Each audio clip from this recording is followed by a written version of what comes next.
लेकिन हमारी कल्पनाओं से कुछ हल नहीं होता, और हम कितने ही चाहें कि हम सुख सुख को ही वर्ण कर लें और दुख को इंकार कर दें, हम ये समझ ही नहीं पा रहे हैं कि सुख को वर्ण करने में ही दुख वर्ण हुआ जा रहा है।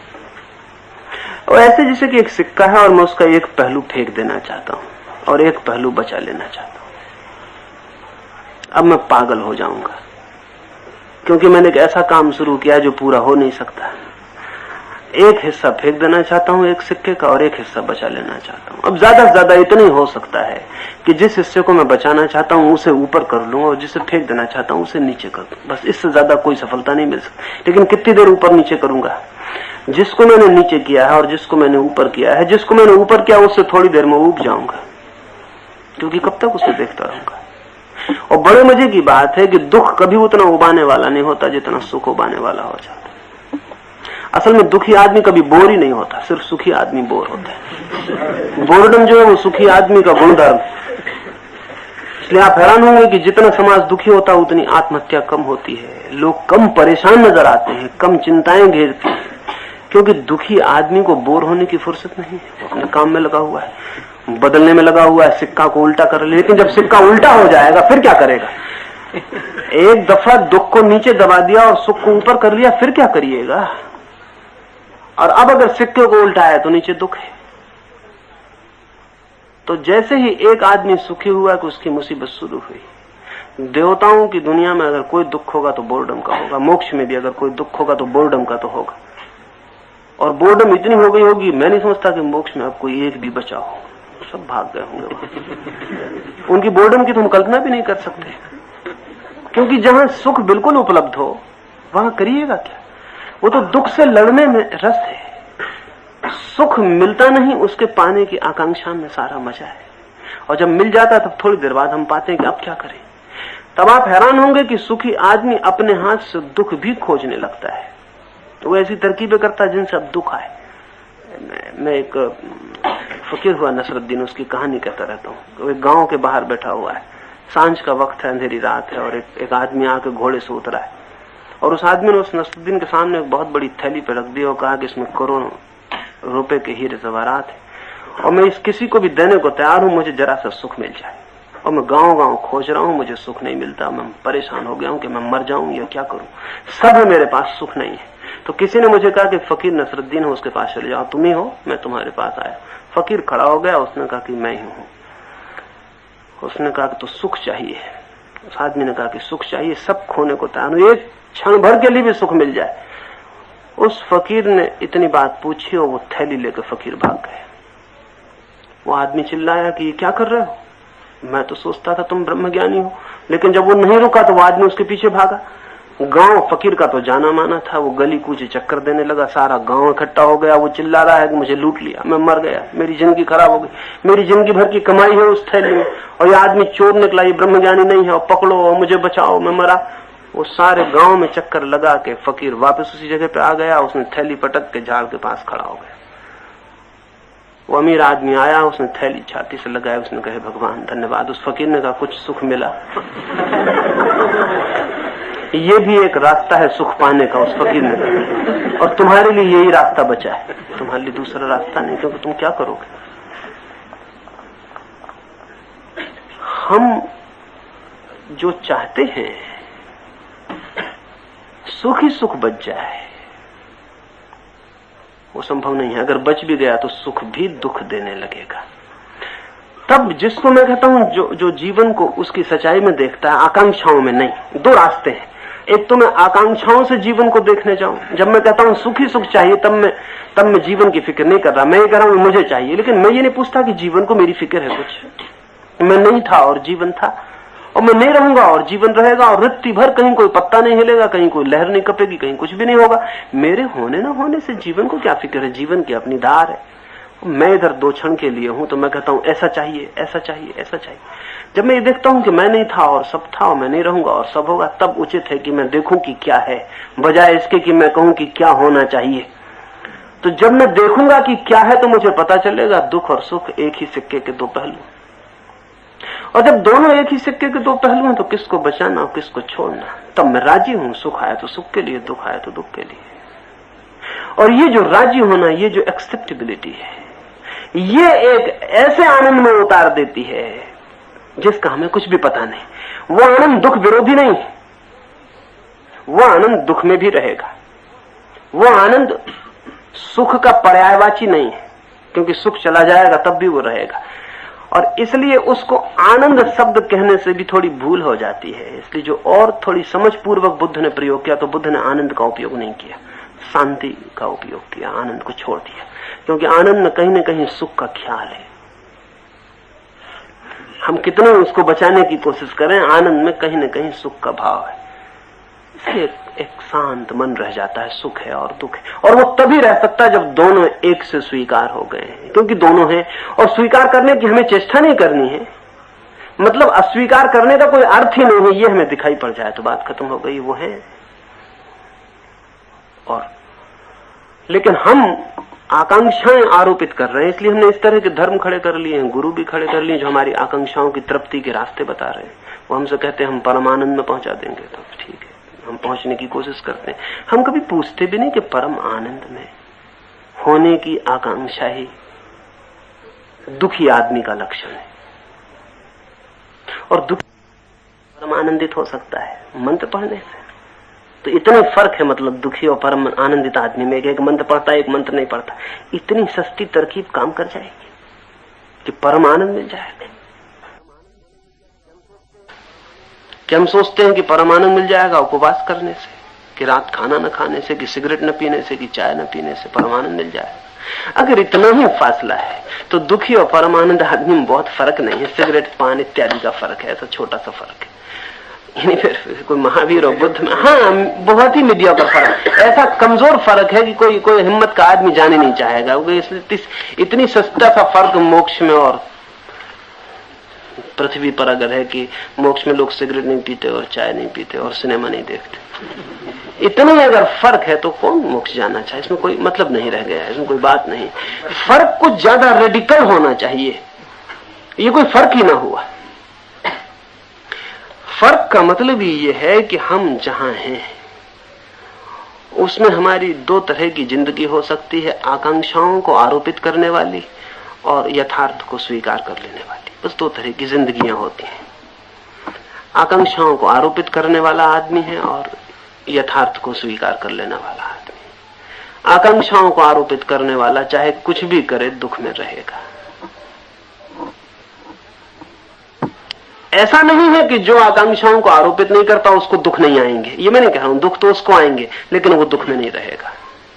मगर आकांक्षा है, उनको भी देखना तो पड़ेगा ना, रियलाइज तो करना पड़ेगा। है ही। हम क्या कर रहे हैं, हम उनको भी नहीं देख रहे हैं, उनके अनुकूल जगत को देखने की कोशिश में लगे। हाँ, यानी हम उनको भी देख लें तो भी वो भी तो यथार्थ के हिस्से हैं। आकांक्षाएं तो रियलिटी का हिस्सा है, वो तो यथार्थ है कि हम में है। अब मुझ में इच्छा है कि मैं अमर रहूं, ये मुझे जानना चाहिए, लेकिन बजाय इसको जानने के मैं वो शास्त्र पकड़ लूंगा जिसमें लिखा है कि हाँ अमर रहना है, पक्का है, और जो हमारे पक्ष में वो अमर रह जाएंगे, जो नहीं है पक्ष में वो मर जाएंगे।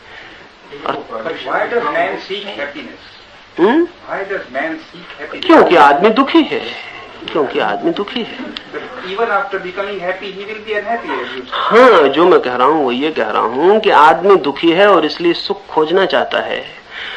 और चूंकि सुख खोजता ही रहेगा और कभी ये न देखेगा कि सुख और दुख एक ही सिक्के के दो पहलू हैं, इसलिए कितना ही सुख खोजे दुखी रहेगा और सुख खोजता रहेगा।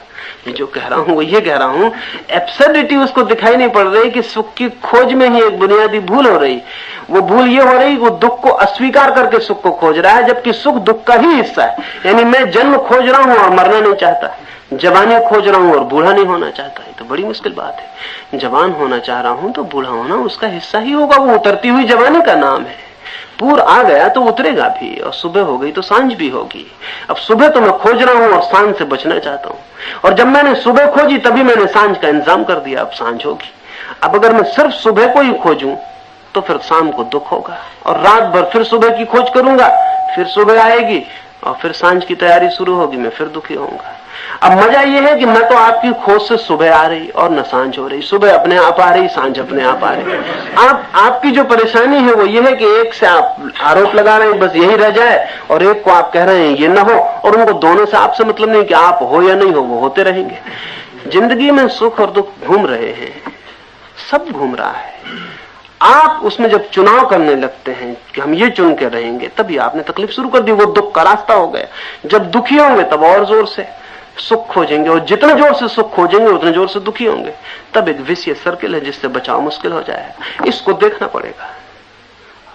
और हमारी क्या तकलीफ है कि अगर हम पूछते भी हैं कि हम दुखी क्यों हैं, तो हम कुछ कारण खोज लेना चाहते हैं दुख के, कि हमने कोई बुरा काम किया होगा इसलिए दुखी हैं, कि हमने कुछ पाप किया होगा इसलिए दुखी हैं, कि दूसरा आदमी सुखी है उसने कुछ पुण्य किया होगा, फला किया होगा।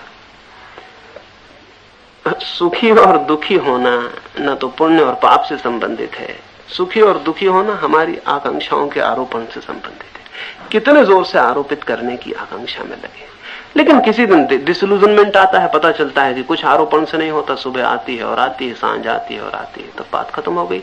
तब भी सुबह आएगी, कुछ ऐसा नहीं कि नहीं आएगी, तब भी सांझ आएगी, लेकिन दंश चला जाएगा, तकलीफ चली जाएगी, पीड़ा चली जाएगी। और तब जिसने सुबह ठीक से जी ली है, कोई कारण नहीं कि सांझ को ठीक से क्यों न जी ले। नहीं, मामला ये है कि ठीक से जिसने सुबह को पूरी तरह जी लिया है, वो तो खुद ही दोपहर होते होते कहेगा कि अब सांझ हो जाए। नहीं, जो आदमी ठीक से जवान रह लिया है, वो बुढ़ापे की आकांक्षा उसके भीतर आ जाएगी, क्या वो बूढ़ा हो जाए। जो आदमी ठीक से जी लिया है, वो मरना भी चाहेगा। नीत्शे ने बहुत अच्छी बात कही। नीत्शे ने कहा कि जब फल पक जाता है तो गिरना चाहता है। राइपनेस इज ऑल। एक दफा पक भर जाए और जब पक जाता है तो गिरना ही चाहता। सिर्फ कच्चे फल घबराते हैं कि कहीं गिर ना जाए, कि कहीं गिर ना जाए। और चूंकि हम जिंदगी भर कच्चे रह जाते हैं, इसलिए मरने से डरते हैं। अब इस तरह चक्कर पे चक्कर पैदा होते चले जाते हैं कि मरने से डरते हैं तो उस सिद्धांत को पकड़ते हैं जो कह दे कि मरोगे नहीं। मैं नहीं कह रहा हूं कि मर जाएंगे आप, मैं नहीं कह रहा हूं, ना मैं ये कह रहा हूं कि नहीं मरोगे, मैं ये नहीं कह रहा हूं। मैं सिर्फ इतनी कह रहा हूं कि हम अपनी आकांक्षाएं आरोपित न करके जो है उसे जानने की फिक्र कर लें तो बात पूरी हो जाती, नहीं तो नहीं पूरी होगी। लेकिन ये एक्सेप्टेंस वाली बात जो है, कहिए, एक्सेप्टेंस वो सोशल लेवल पे स्टेटस को वाली बात हो जाएगी। इसमें चेंज की फिर इंडिविजुअल लेवल पे तो ठीक है, एक्सेप्टेंस की बात आपने बताई सुख दुख की कॉन्टेक्स्ट में, लेकिन सामाजिक जीवन में जो है उसको अगर हम एक्सेप्ट करें तो फिर वो स्टेटस को वाली बात हो जाती है। इसमें हम परिवर्तन की, क्रांति की परिवर्तन सोशल लेवल पे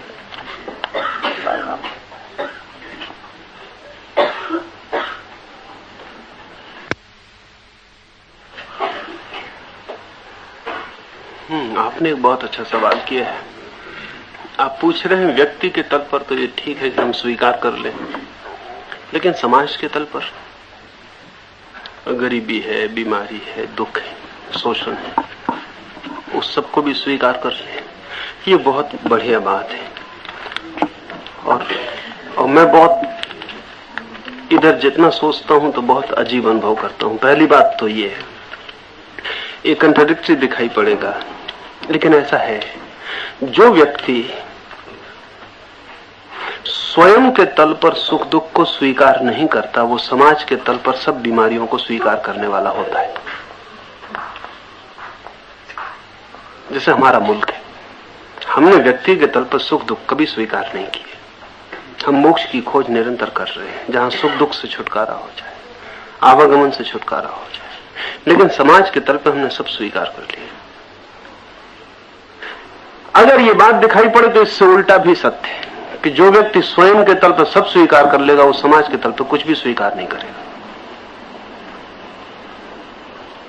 मैं जो स्वयं के तल पर सब स्वीकार कर लेगा वही क्रांतिकारी हो सकता है, क्योंकि क्रांतिकारी होने में भी दुख झेलने की जो संभावना है निरंतर है ही, क्योंकि क्रांति का सुख तो किसी और को मिलेगा, क्रांति का सुख क्रांतिकारी को तो मिलता नहीं।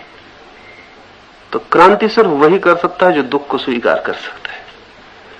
तो जब एक व्यक्ति सब तरह के दुख सुख को जैसा है वैसा स्वीकार कर लेता है, तो चेष्टा नहीं करनी पड़ती उसे कि वो समाज के तल पर अस्वीकार करे ना। उस व्यक्ति का सहज वर्तन यह हो जाता है कि समाज के तल पर वो स्वीकार नहीं कर सकता।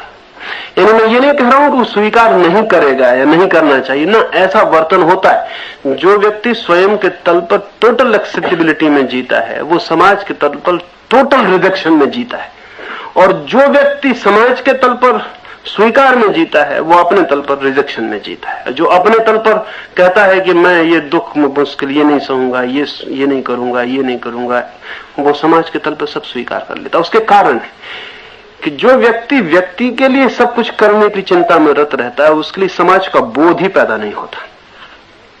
यानी समाज की जो धारणा है, हाँ, कॉन्शियसनेस है, वो उसको पैदा होती जो व्यक्ति के तल पर निपट गया।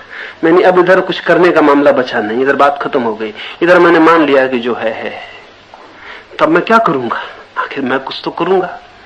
व्यक्ति के तल पर तो करने से मुक्त हो गए, तो वो जो सृजन की, निर्माण की, विध्वंस की ऊर्जा जो भी है मेरे पास, वो जाएगी कहां, वो अब कहीं सक्रिय हो जाएगी। व्यक्ति के केंद्र पर जहां ऊर्जा का काम समाप्त हो गया वहां वो समाज के चारों तरफ फैल के काम में लग जाती। ऐसा नहीं है कि वो लगाता है, नहीं, ये मैं नहीं कह रहा हूं, हाँ, इट हैपेंस कि बस वो लग जाती है। और अगर सारी ऊर्जा इसी में लगी हुई है कि मेरा अगला जन्म कैसे सुधरे, और मैं स्वर्ग कैसे जाऊं, मैं पुण्य कैसे करूं, और पाप से कैसे बचूं, और ये खाऊं कि न खाऊं, ये पीऊं कि न पीऊं, अगर सारी चेतना यहां उलझी तो समाज की तो धारणा ही पैदा नहीं होती। हमें पता नहीं चलता है कि हमारे अलावा भी कोई। इसलिए जो कौम, जो व्यक्ति, जो समाज ऐसा व्यक्ति तली होगा, वो तो यहां तक कहेगा न तुम्हारी कोई पत्नी है, न तुम्हारी कोई माँ है, न तुम्हारा कोई पिता है, न कोई भाई है, न कोई बेटा है, ये सब भ्रम हो, तो तुम ही सिर्फ सत्य, बाकी सब भ्रम है, सब माया है। इससे तुम बचो और इसके चक्कर में मत पड़ जाना। न कोई मौत में साथ देंगे, न कोई पुण्य में साथ देंगे, न पाप में साथ देंगे, तुम अकेले हो, निपट, अपनी फिक्र करो।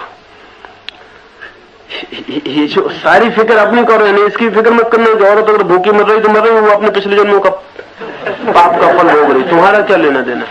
तुम्हारा बच्चा अगर सड़क में भीख मांग रहा है तो मांग रहा होगा, क्योंकि उसको मांगना पड़ेगी, उसके अपने कर्म फल, तुम अपनी फिक्र करो। तो ये जो व्यक्तिवादी दृष्टि थी, अगर कोई सब स्वीकार कर ले तो व्यक्ति रह नहीं जाता। बात अगर गौर करें तो वो जो ईगो है व्यक्ति की, वो पैदा होती है रेसिस्टेंस से।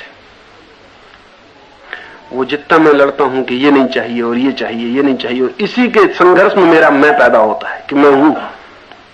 चॉइस मैं पैदा करती है, चॉइसलेस ईगो नहीं हो सकती। को बचने का उपाय नहीं रह जाता। मैं हूं इसका क्या मतलब है? सुबह सूरज निकलता है, सांझ सूरज ढलता है, मैं कहां हूं? मैं कहता हूं सुबह ही होना चाहिए और सांझ नहीं। और 8 घंटे 10 घंटे तो सूरज को ढलने में लगेंगे। 8-10 घंटे मैं अपने मैं को मजबूत करूंगा कि अभी तक नहीं ढलने दिया, अभी तक सूरज को रोके हुए, अभी तक सुबह। जब ढल जाएगा तब मैं सोचूंगा जरूर पिछले जन्मों का कोई कर्म बाधा डाला। और सूरज अपने आप ढल रहा है, अपने आप उग रहा है, मुझसे कुछ लेना देना नहीं। इधर मेरी ईगो मजबूत होती चली जाएगी। लेकिन जब मैं मान लिया कि ऐसा हो रहा है, तब अचानक मेरी सारी ऊर्जा और सारी शक्ति चारों तरफ फैल के काम करने में लग जाती है। यानी मेरी दृष्टि में क्रांतिकारी पैदा होता है सर्व स्वीकार से। उल्टा लगता है क्योंकि क्रांतिकारी निषेध करता है। और जिंदगी के 2 हिस्से हैं, जो जिसको हम विधेय और निषेध, नेगेटिव पॉजिटिव कहें। अगर मैं अपने तरफ पॉजिटिव हूं तो समाज की तरफ नेगेटिव रहूंगा, क्योंकि वो दूसरा हिस्सा है मेरा। अगर मैं अपनी तरफ नेगेटिव हो गया तो समाज की तरफ पॉजिटिव हो जाऊंगा, वो मेरा दूसरा हिस्सा है। मैं कहीं एक हिस्सा रहेगा। अब कहां रखने की बात है।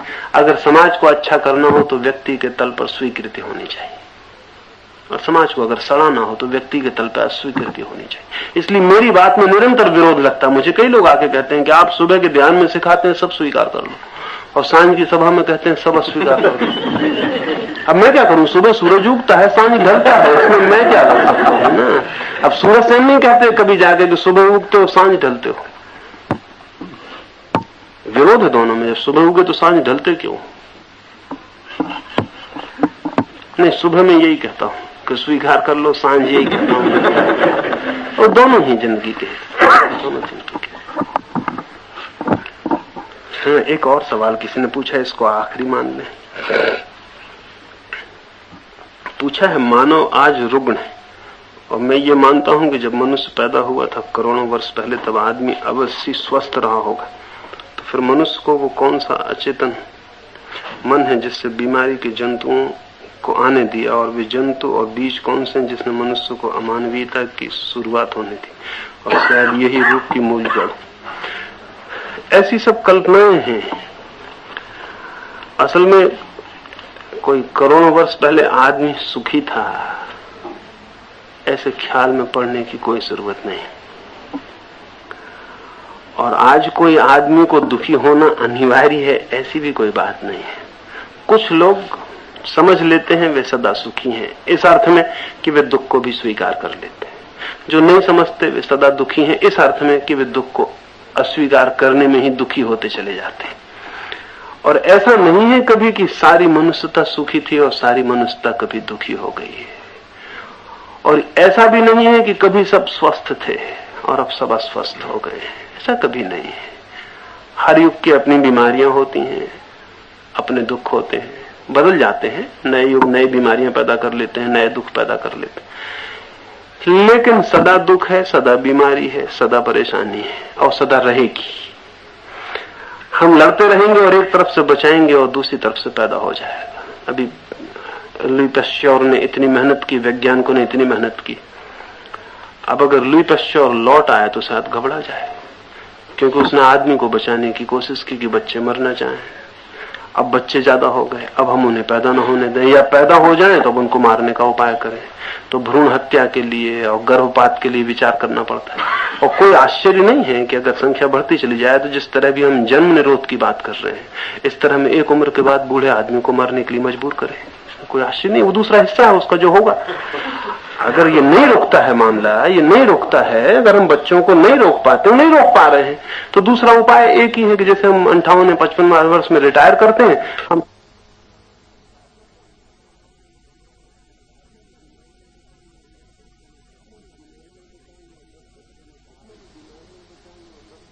जितने की बीमारियां बचाई और 10 बच्चों में से 8 बच्चे मर जाते थे, उनको बचा लिया। अब झंझट की बात हो गई।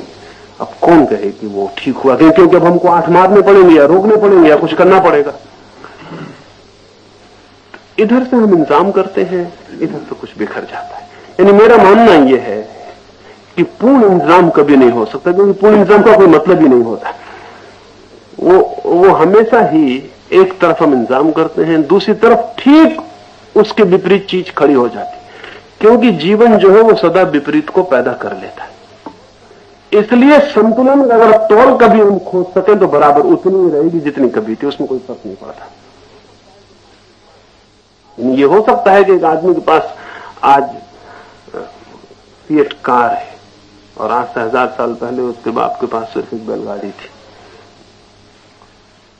बगल वाले के पास एक रथ था, अभी बगल वाले के पास एक इम्पाला है। दोनों का फासला उतना ही जितना बैलगाड़ी और रथ का था, जितना फिएट और इम्पाला का। वो जो अनुपात है वो उतना का उतना खड़ा। रथ वाले को देख के जितना बैलगाड़ी वाला दुखी होता था, उतना इम्पाला वाले को देख के फिएट वाला दुखी हो रहा है। इम्पाला आ गई, बैलगाड़ी हट गई है, रथ हट गया है, लेकिन वो जो मामला था वो अपनी जगह खड़ा। अनुपात वही है, और अनुपात में बड़ी भूल हो जाती है। आपके पास 10 रुपए, मेरे पास 100 रुपए हैं, तो आप गरीब और मैं अमीर। कल आपके पास 100 हो जाते, मेरे पास 1000 हो जाते, फासला उतना ही होता चला जाता, उससे कोई फर्क नहीं पड़ता। मेरी अपनी समझ ये है कि जिंदगी जैसी सदा थी वैसी ही है, उसके रूप बदलते हैं, आकार बदलते हैं, सब मामला वैसे ही है। उस सारे मामले में इतना ही फर्क पड़ सकता है कि कोई व्यक्ति इसको स्वीकार करे या अस्वीकार करे।